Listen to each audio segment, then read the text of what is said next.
प्रियंका गांधी वाड्रा ने योगी की नई डिजिटल नीति पर किया प्रहार। उनसे पूछा कि क्या आपको जो पसंद है वही बात कहनी होगी। प्रियंका का सवाल, नई डिजिटल नीति में किसानों, महिलाओं, बेरोजगारों की आवाज कहां है। प्रियंका गांधी वाड्रा का बयान आपकी स्क्रीन पर। जो तुमको हो पसंद वही बात कहेंगे, तुम दिन को अगर रात कहो रात कहेंगे। उत्तर प्रदेश सरकार की सोशल मीडिया पॉलिसी में न्याय मांग रही महिलाओं की आवाजें किस श्रेणी में आएंगी। 69,000 शिक्षक भर्ती आरक्षण घोटाले में उठने वाले सवाल किस श्रेणी में आएंगे। भाजपा नेताओं, विधायकों द्वारा भाजपा सरकार की पोल पट्टी खोलना किस श्रेणी में आएगा। तुम दिन को कहो रात तो रात, वरना हवालात नीति सच को दबाने का एक और तरीका है। क्या भाजपा लोकतंत्र और संविधान को कुचलने से ज्यादा कुछ सोच ही नहीं सकती। गोदी मीडिया तो भारतीय जनता पार्टी के पूरे कब्जे में है। दिक्कत उन पत्रकारों से है जो डिजिटल मीडिया यानी यूट्यूब और फेसबुक पर बैठकर सत्ता से सवाल करते हैं, यानी कि अभिसार शर्मा, रवीश, ध्रुव राठी। इन पत्रकारों से इस सरकार को प्रॉब्लम है।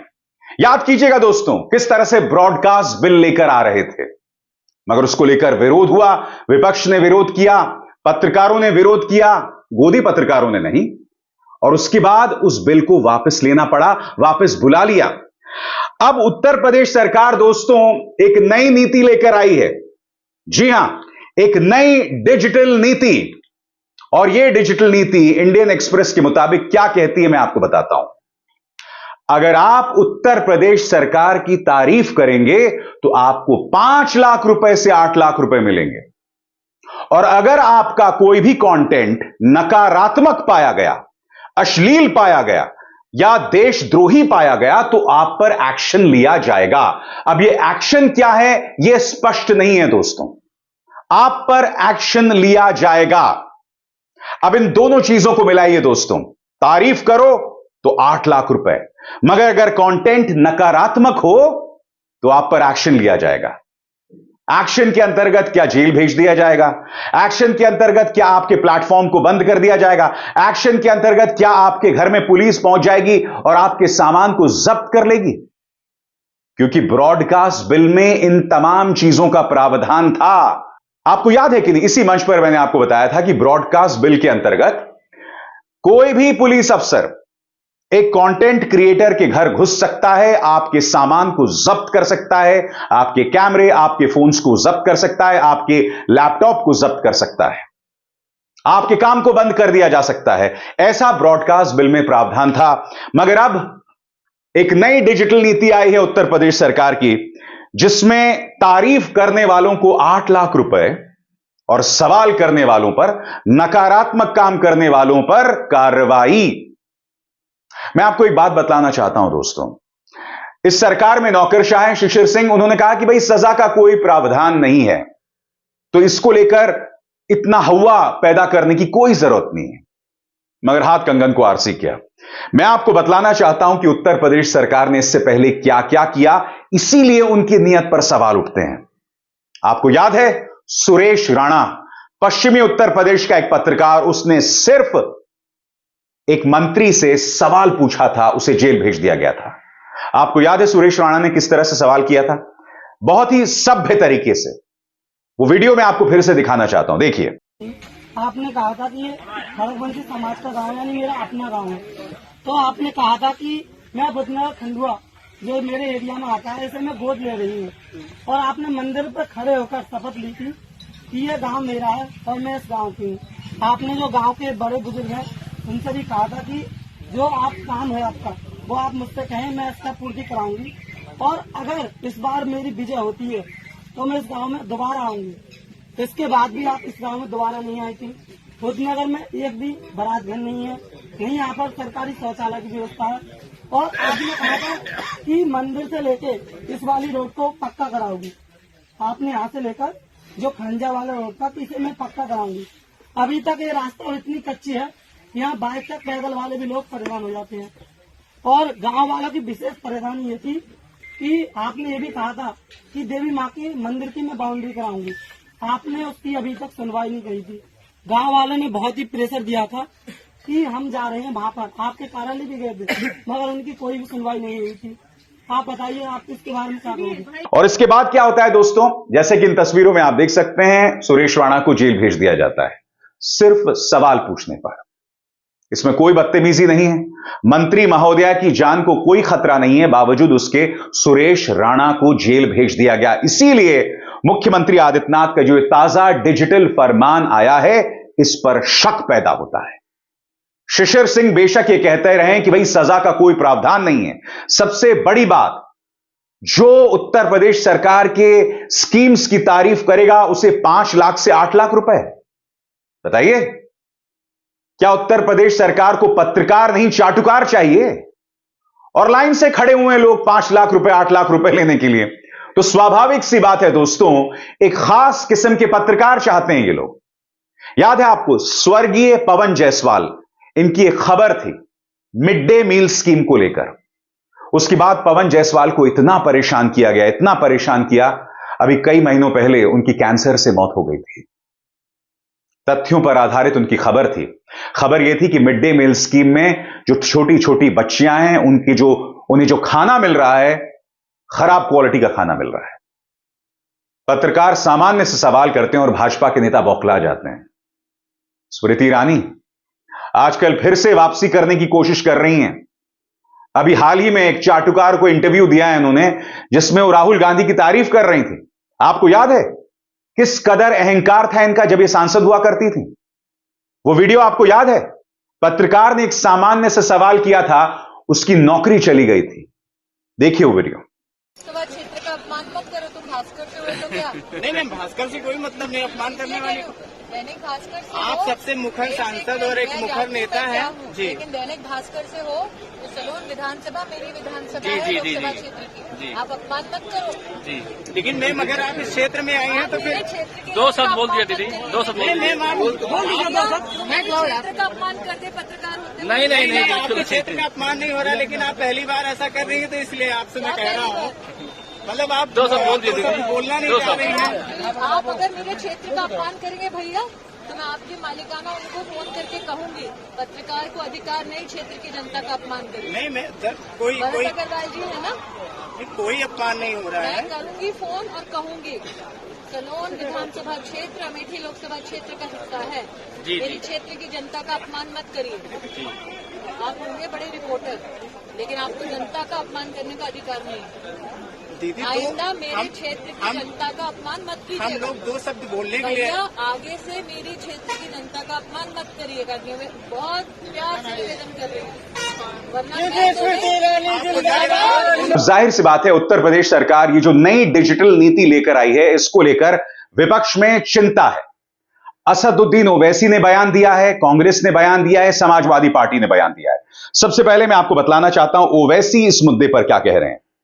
अपनी नाकामियों पर पर्दा डालने के लिए मुख्यमंत्री आदित्यनाथ ने एक नई स्कीम चलाई है। स्कीम के तहत सोशल मीडिया पर बाबा की झूठी तारीफ करने से कोई 8 लाख रुपए तक कमा सकता है। अगर आपने बाबा या उनकी पार्टी का कानूनी विरोध भी किया तो आपको राष्ट्र विरोधी घोषित कर जेल भेजा जाएगा।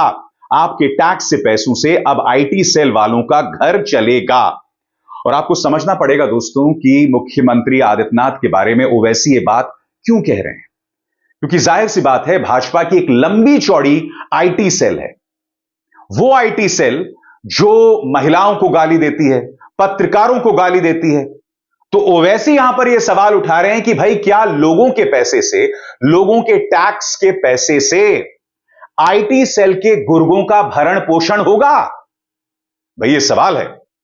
इन सवालों का जवाब मुख्यमंत्री आदित्यनाथ को देना चाहिए। कांग्रेस ने भी करारा प्रहार किया है। उत्तर प्रदेश कांग्रेस की तरफ से बयान, यूपी सरकार सोशल मीडिया इन्फ्लुएंसर्स के लिए नई स्कीम लेकर आई है। इसके मुताबिक सरकार के काम का प्रचार प्रसार करने वालों को महीने के 8 लाख रुपए तक मिल सकते हैं और इनका विरोध करने वालों को सजा भी भुगतनी पड़ सकती है। यानी डिजिटल मीडिया पर सरेआम कब्जा।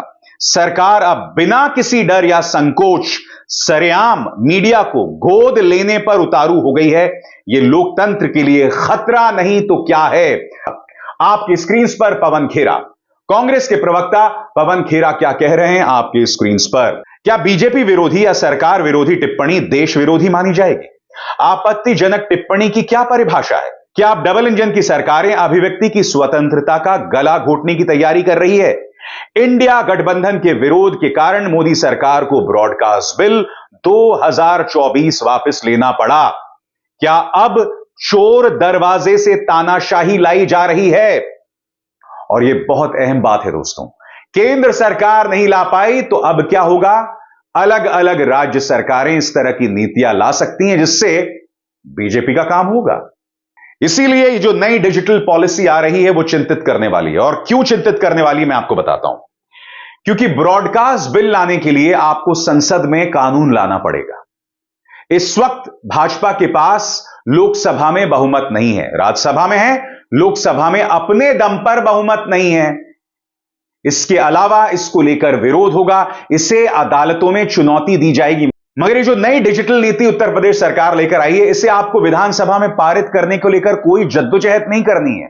अब कल्पना कीजिए दोस्तों, भारतीय जनता पार्टी की जहां जहां सरकारें हैं, तमाम जगहों पर ये लोग इस तरह की डिजिटल नीति लेकर आते हैं और उसमें यह कहा जाता है कि हमारी जो तारीफ करेगा उसे हम लाखों रुपए देंगे, मगर जो नकारात्मक काम करेगा उसे उसके खिलाफ कार्रवाई होगी या उसे जेल में डाल दिया जाएगा। क्योंकि हमारे सामने मिसाल है सुरेश राणा की, हमारे सामने मिसाल है पवन जायसवाल को किस कदर परेशान किया गया था, हमारे सामने दैनिक भास्कर के उस स्ट्रिंगर की मिसाल है जिसने स्मृति से बहुत ही सामान्य ढंग से सवाल किया था, उसकी नौकरी चली गई थी।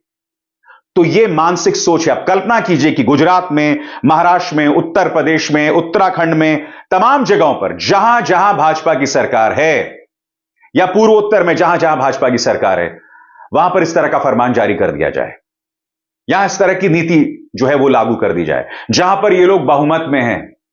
यानी राज्य सरकार अपने दम पर जिस पत्रकार को चाहे परेशान कर सकती है। आशंका इस बात को लेकर है। इसीलिए भारतीय जनता पार्टी को स्पष्ट करना होगा कि ये जो नई डिजिटल नीति लेकर आ रही है, खासतौर से उत्तर प्रदेश में, उसकी मंशा क्या है।